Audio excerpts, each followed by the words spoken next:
Двајцата екс-директори на Тетовската болница Флорин Бесими и Артан Етеми во завршните зборови побара ослободителни пресуди во повторениот судски процес за пожарот во модуларната болница. Нивните бранители велат дека обвинението против нив, каде се гонат дека не поставиле ПП апарати во модуларната болница, останува нејасно, а обвинителството не успеало да го докаже тоа, бидејќи пред се не било под ингеренција на директорите. Порачаа дека со евентуалното нивно осудување семејствата нема да добијат одговори, ниту правда.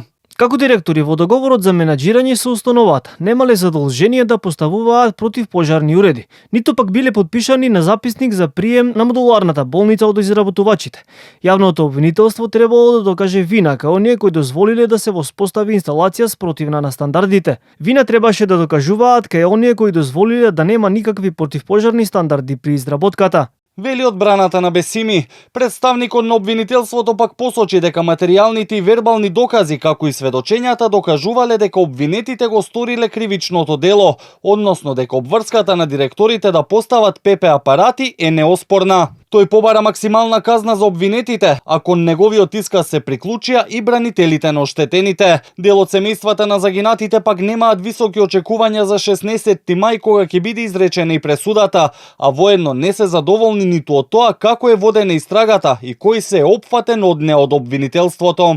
Се знае вината што е за модуларната, не се виновни овие што се виновни сега за пожарот што се случи во модуларната, се виновни зашто не се биде внимателни на работното место.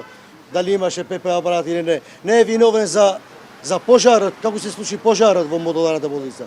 Обвинителството не е заврши работа како што треба. Во првото судење обвинетите добија условна затворска осуда доколку повторат кривично дело од 1 година и 6 месеци за тешки дела против општата сигурност. За причините за пожарот вештачење праве и германски експерти кои утврдија дека пламенот што за неколку минути ја проголта монтажната болница избил од продолжен кабел на кој бил приклучен дефибрилатор. Речиси 4 години подоцна на ова место веќе нема што да просведочи за трагедијата која се случи. Она што остана од бараките во кои загинаа 14 луѓе веќе го нема. Просторот е претворен во паркинг.